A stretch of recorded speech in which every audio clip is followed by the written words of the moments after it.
स्वागत है मेरे प्यारे मित्रों। तो फिर चलो हम कहानी को आगे बढ़ाते हैं और आज की शुरुआत में हम देखते हैं टैन किसी लिंजा की तरह छुपते छुपाते हुए अपने ससुराल आता है और ठीक अपने ससुराल के दरवाजे के बाहर खड़े हुए इधर उधर देखने के बाद अपने मन ही मन सोचता है कि यहाँ कुछ तो गड़बड़ लग रहा है। बाहर कोई भी नजर नहीं आ रहा और बाजिन अपने घर चला आ गया। कहीं बाजिन भी मुझे शादी का कोई सरप्राइज तो नहीं देना चाहता। हाँ, ऐसा हो सकता है। उसी वक्त टैन को घर के अंदर से बहुत सारे लड़के और लड़कियों के हंसने और बातें करने की आवाज सुनाई देने लगते हैं। सो बेसिकली होता ये है कि वो सारे लड़के और लड़कियां बाजिन से कह रहे थे कि बाजिन ने उन्हें बुलाया है क्योंकि बाजिन उनके साथ अपना रात गुजारना चाहता है। तो बाजिन जल्दी से किसी एक को चूज कर ले अपना रात गुजारने के लिए। तो कोई और कह रहा था कि बाजिन किसी एक को क्यों चूज करे, बाजिन चाहे तो सबके साथ अपना रात रंगीन कर सकता है। और ये सारी बातें टैन बाहर से सुन लेता है और टैन का दिमाग सटक जाता है। टैन को बहुत ही गुस्सा आने लगता है और टैन गुस्से में दरवाजे के ओर बढ़ने लगता है, मनी मन कहते हुए कि बाजिन कमीने कहीं के, क्या तुम्हें अपना रात रंगीन करना है? आओ मैं करवाता हूँ। एक तो मैं कितनी मुश्किलों से यहाँ आया हूँ सिर्फ तुम्हें सरप्राइज देने के लिए। मुझे क्या पता था कि यहाँ आने के बाद मुझे खुद ही झटका लग जाएगा। और टैन जैसे ही गुस्से में दरवाजा खोलकर घर के अंदर जाने वाला होता है, उसी वक्त कोई टैन को पीछे से जोर से खींचता है जिससे टैन जमीन में गिर जाता है। टैन तब गुस्से में कहता है कि कौन है बे? तब टैन देखता है कि ये तो और कोई नहीं टैन का ससुर जी है। तो टैन के ससुर जी यानी कि बाजिन के पिताजी टैन से कहते हैं कि टैन तुम यहाँ? टैन मैंने तुमसे कहा है ना कि अब से तुम्हारे और बाजिन के बीच कोई रिश्ता नहीं है, तो फिर भी तुम यहाँ क्यों आए हो? टैन कहता है कि ये आप क्या बातें कर रहे हो ससुर जी, मैं तो यहाँ अपने पति से मिलने के लिए आया हूँ। तब बाजिन के पिताजी कहते हैं कि क्या तुम्हारा पति? क्या तुम्हें ये सच में यकीन है कि तुम्हारा पति बाजिन ही है? यहाँ टैन को इनकी ये बातें समझ नहीं आती। तो टैन मन ही मन सोचने लगता है कि क्या बाजिन ही है? ये कहने का क्या मतलब हुआ? कहीं मेरे बुढ़े ससुर जी मुझसे झूठ तो नहीं कह रहे हैं? कहीं ये उनका कोई षड्यंत्र तो नहीं है? खैर जो भी हो, अब बाजिन से मिलने के बाद ही पता चलेगा कि यहाँ चल क्या रहा है। तब तक मैं इनके हाँ में हाँ मिला लेता हूँ। तब टैन खड़े होते हुए कहता है कि ससुर जी, क्या आपका कहने का ये मतलब है कि बाजिन फिर से स्पिरिट फोर्स डिवीजन में चला गया और वो जीन बन गया है? अगर आपको पता नहीं तो मैं आपको बता दूं कि जीन भी मेरा हर एक बात मानता है, वो भी मुझे बहुत मानता है। बाजिन के पिताजी कहते हैं कि क्या सच में? इसका मतलब तुम्हें बाजिन से मिलना ही है? तो लो, अगर तुम चाहते हो कि बाजिन यहाँ आकर तुम्हें धक्के मारकर यहाँ से बाहर फेंक दे तो मैं तुम्हारा इस ख्वाहिश को पूरा कर देता हूँ। टैन तब अपने ससुर जी के बातों से चौंक जाता है और मन ही मन सोचता है कि इन्हें इतना कैसे यकीन है कि बाजिन यहाँ आकर कुछ ऐसा करेगा। अगले सीन में हम देखते हैं कि टैन घर के बाहर आंगन में बैठकर बाजिन का इंतजार कर रहा था और मन ही मन सोच रहा था कि एक बार बाजिन को आने दो, मैं उसे बताऊंगा कि मैं उससे कितना ज्यादा नाराज हूँ। फिर टैन सोचता है कि अगर सच में ये बाजिन होता तो अब तक बाजिन दौड़कर मेरे पास आ जाता। तब हम देखते हैं कि बाजिन अपने घर से बाहर आता है और हम देखते हैं कि बाजिन के सर में वही जीन का ब्लू निशान आ गया है। इसका मतलब ये बाजिन नहीं बल्कि जीन है। खैर, जीन तब बाजिन के पिताजी से थोड़ी बहुत बातें करने लगता है। फिर जीन टैन के सामने आकर खड़ा होता है। टैन तब बिना देखे ही कहने लगता है कि तुम जल्दी से मुझसे माफी मांगो तो मैं तुम्हें माफ कर दूंगा। पर हम देखते हैं कि जो जीन है वो टैन को गौर से देखने के बाद पूछता है कि तुम कौन हो? क्या तुम टैन हो? ये सुनकर टैन चौंक जाता है और बाजिन की ओर देखकर टैन भी समझ जाता है कि ये बाजिन नहीं बल्कि जीन है। पर टैन को ये समझ नहीं आता कि जीन ने टैन से ऐसा सवाल क्यों पूछा। खैर, हम देखते हैं कि जीन एक इविल सा स्माइल करते हुए टैन के नजदीक आकर टैन के गालों को पकड़ के कहता है कि तुम तो बहुत ही सुंदर हो।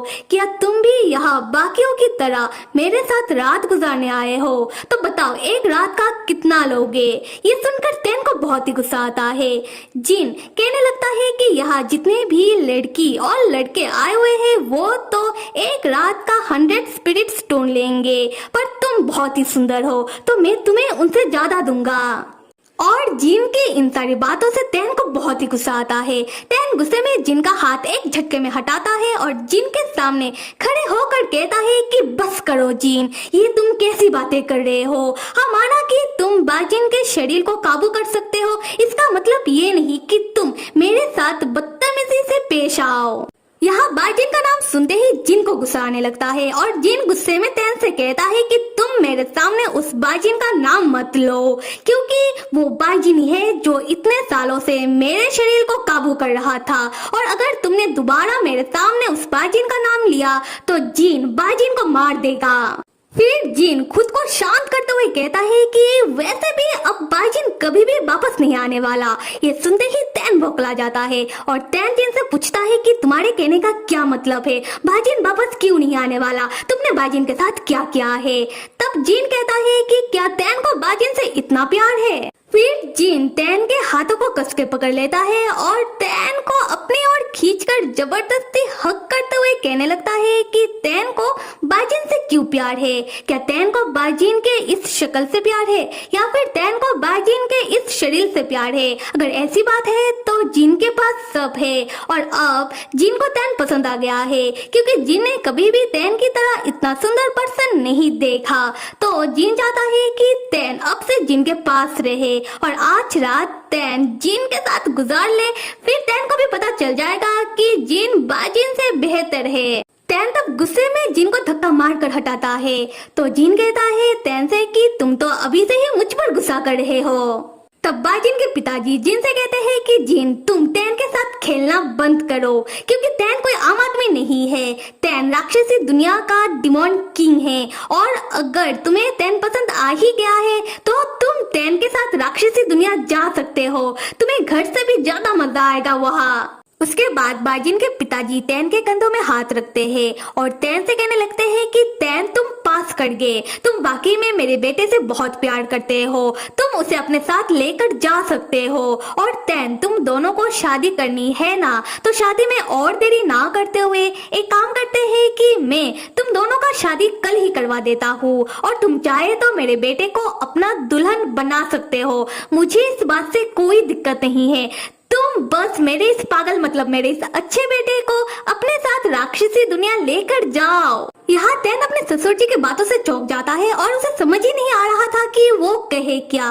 तैन अपने मन में सोचता है कि यहाँ चल क्या रहा है। तब जिन बोलने लगता है कि क्या राक्षसी दुनिया? हाँ, मुझे कोई दिक्कत नहीं है, मैं वैसे राक्षसी दुनिया जा तो सकता हूँ, पर मेरा बस एक शर्त है, वो है कि मुझे डिमोन किंग बनना है।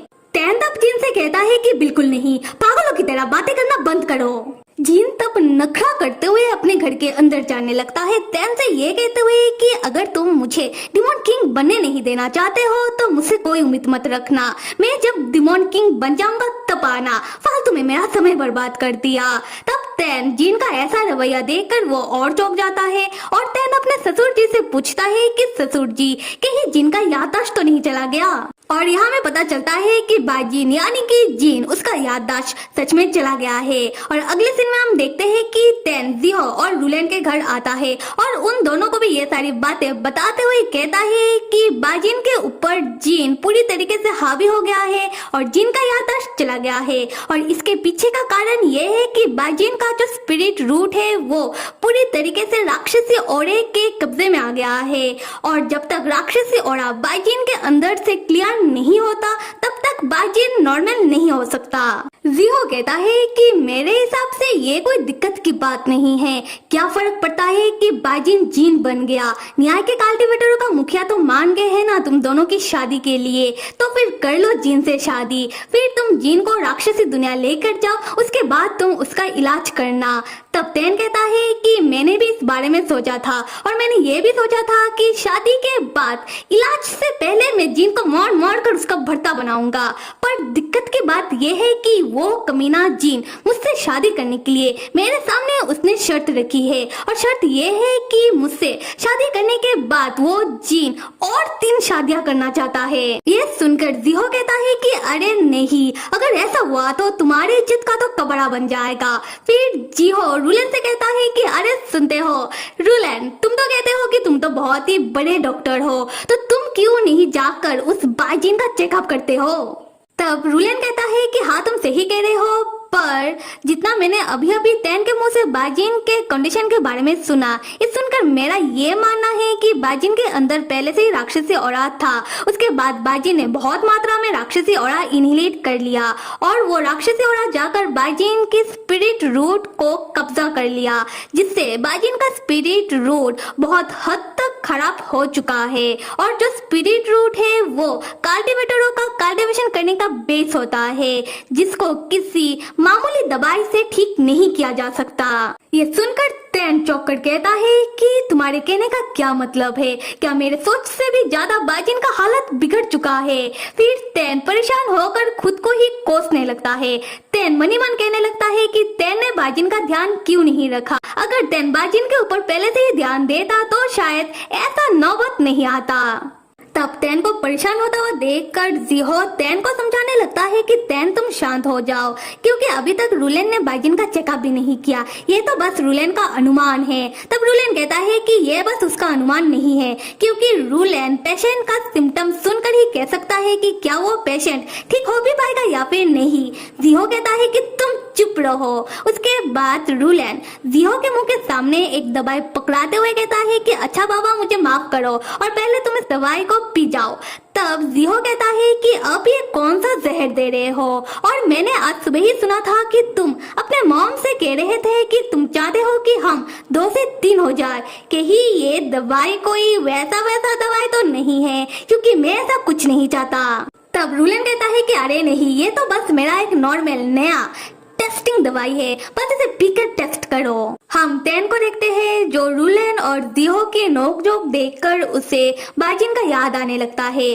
तैन अपने मनी मन कहता है कि हालात चाहे जो भी हो, तैन कभी भी बाजिन का साथ नहीं छोड़ेगा। अगर बाजिन कभी नहीं जागा, फिर भी तैन अपनी पूरी जिंदगी बाजिन का इंतजार करता रहेगा। तो फिर मेरे प्यारे मित्रों, जल्दी से कमेंट करो और बताओ इस कहानी का आने वाला भाग कौन कौन देखना चाहता है, और लाइक करो, साथ में सब्सक्राइब भी करो। Till then stay with me and see you.